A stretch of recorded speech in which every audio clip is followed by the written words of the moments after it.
21. We were 21-30 for two. We welcome Maryland coach and student athletes to the dais. We'll go ahead and take a quick opening statement from Coach Turgeon and then turn it over to questions to student athletes Melo Trimble and Rashid Suleiman. Coach? Well, obviously we're very excited to be one of the 16 still playing. I thought, give Hawaii credit, what a great year they've had. Good players, good guard play, good big guys.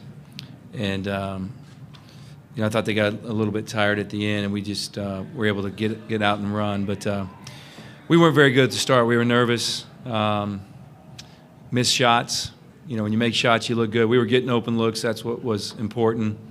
And I told the guys before the tournament started, I said, we're going to have a game where we can't make a shot, and we got to defend. And we did that tonight. We defended, and we finally rebounded a little bit better during that stretch when we took the lead. So, and then what we did this weekend is we spread the floor, and we were able to get to the foul line, and we made free throws. We shot a really high percentage, like 90% for the weekend. So, great win for our team. We're excited to move on.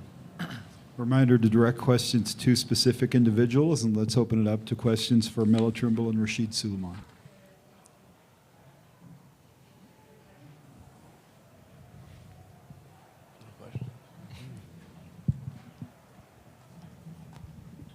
Daniel Martin from Comcast Sports in DC for both Rashid and Melo.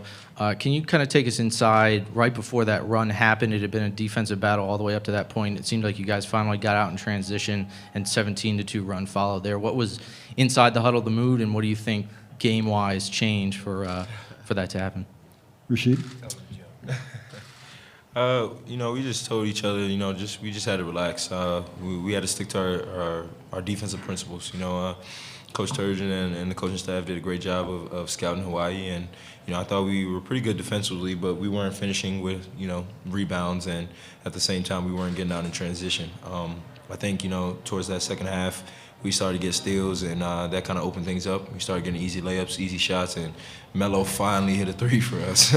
And once that shot went down, I think that just kind of got everyone loose and gave everyone confidence that if we just continue to play defense, make our free throws, and not turn the ball over, we could win the game. Melo? Just like Rashid said about, what was said in the huddle, what I got from it was just to get stops and have fun on offense and just to play loose. And that's what we did going down the stretch. After that 12-minute media timeout, we just like a happy team. I was even celebrating. I don't really celebrate that much. And like I said, the message I got from that was just having fun. Told a stupid joke. I told him not to repeat what I said.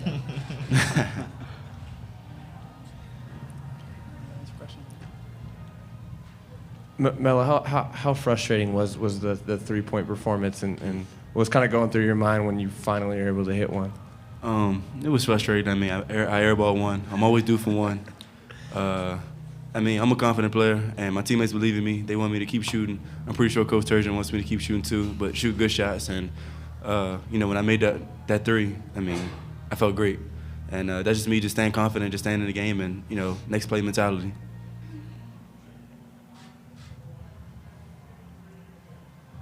More questions for student athletes? This is for both of you guys. How are you going to celebrate tonight? Rashid? I take their phones. So. Yeah, Coach is probably going to take our phones and probably, start focusing on Kansas. So we're definitely going to celebrate, probably play video games. I'll probably beat Melo again in FIFA and talk trash.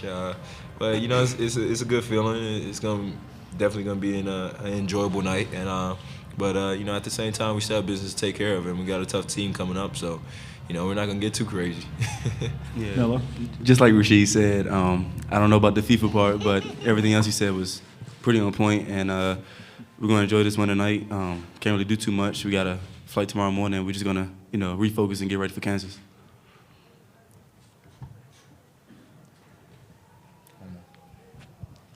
Melo, you said you don't really celebrate a lot. I know when Carter got that and one, you were kind of doing like a high step celebration. Did you kind of feel like at that point, okay, we got it?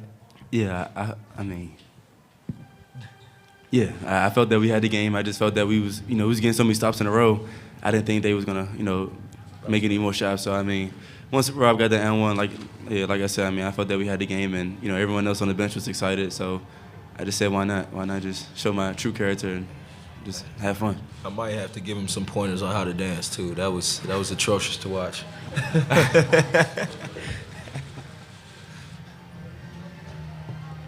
More questions for student athletes? All right, we'll let them retreat to the locker room and practice their dance Good job, moves. guys.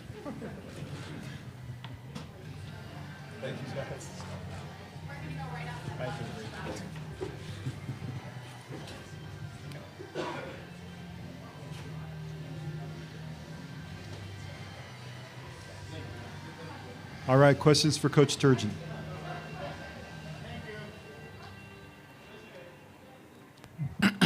Mark, obviously the team as a whole defensively was terrific tonight, but Rob in particular on Janovic, he seemed to completely take him out of the game, and their offense is so important going through him. How did Rob do? And it seemed like at every point you tried to make sure that he was on Janovic.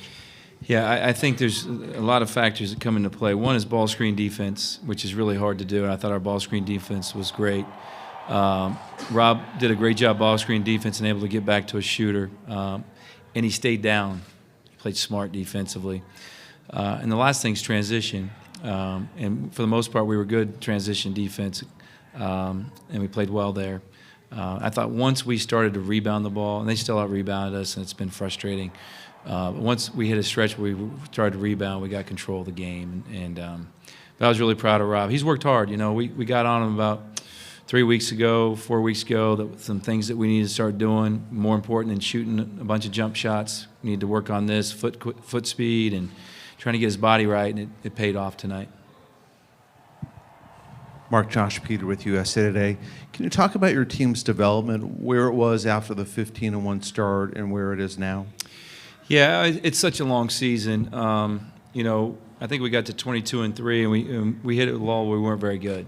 We lost a couple games we probably shouldn't have lost, and then our schedule got tough, and it was hard to get our confidence back. But I thought we gained momentum in the Big Ten tournament, played pretty well there, and we played well here defensively. At times we were really, really good offensively, sharing the ball. So we feel good about ourselves. We really do. Are we playing our best basketball? We're getting closer to that. But the key is that we're very confident, and we know how we have to play now to be successful, and the guys have bought into that, and especially in tournament play, to be successful. So, I got really great kids, and if you get to this point, you usually do. You have great kids that are good players, and we never stop believing that we could be a good basketball team, and they practiced hard every day, and we've had fun. We try to have fun, and so I'm really happy for these guys because this is a big step. I know it's not the Final Four yet or national championship, but to be a part of the Sweet 16 is a big step for us. For what we've went through late in the season, I'm happy for the players.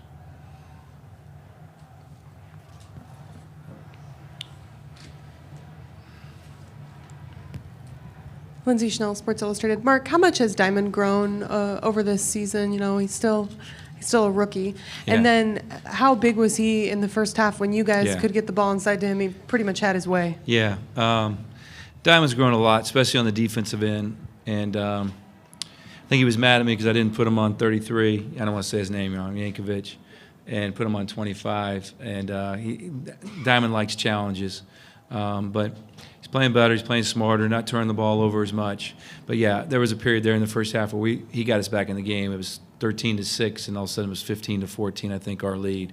And that was all Diamond. And he had a good weekend. He had a good weekend defensively, and it was much better today offensively. So it's good to see he's growing, and he's come a long ways on and off the court. So, it's been fun to watch his development in both areas. Coach, there's been so many top-ranked teams that have lost in the tournament so far, and I was just thinking about you guys kind of went through that late-season adversity, and now you've survived, unlike so many other teams. Do you feel those struggles late in the year were maybe a blessing in disguise looking back now? Yeah, and I said that. The media's like, is this going to hurt you? And they asked the question at this time of year. I don't ever want to go through it. You don't ever want to go through it. I was hoping this team wouldn't go through it, and we'd continue to win and be a higher seed than we are. But I knew, by what we were going through, because of the competitors that I have on my team, that we'd get better and that they would buy in to whatever I was selling. And I had to change the way we were playing a little bit. We had to buy into defense. Still not there rebounding-wise, but we're better. And, and the way we need to play offensively. So they bought into it, and this doesn't surprise me, what we've done. And, we're looking forward to moving on. Diamond told me that in the process of being recruited, at one point he texted Melo to find out if Melo was going to come back. Did you talk with Melo about not just being a great player for your program, but also being a great recruiter for your program?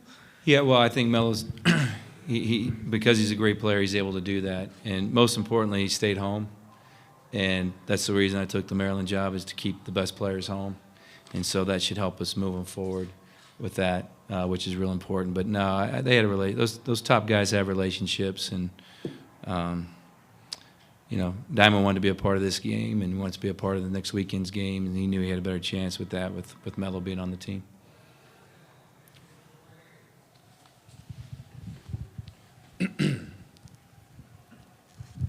Coach Wes Nakama, WarriorInsider.com.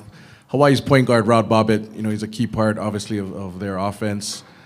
He picked up 2 quick fouls in the first 3.5 minutes, sat the next 12 minutes. Even though they were able to maintain the lead, do you think that helped you, not let him get untracked? He had back-to-back 30-point games against Oklahoma and Auburn. So with him sitting out, and do you think that helped it was control their offense? It was a blessing for us, obviously. And I was getting frustrated because we couldn't score, and he's over there sitting down, and they're still beating us 13-6, and then we go ahead 15-14. They subbed him back in, which I thought was smart on their part. He had one of the best on-ball defenders, Rashid Suleiman, guarding him most of the night. And I just said, Rashid, if we're gonna have a chance, you got to slow this kid down. But there's no doubt the kid, he lost his rhythm. He's a heck of a player. I watched those games over Christmas, and was really impressed with him. And he just never really got it going tonight. And combination of foul troubles and, Rashid just doing a nice job. We did a nice job on ball screen defense, too. Anything more for Coach? All right, thank you, Coach. Thank you. All right.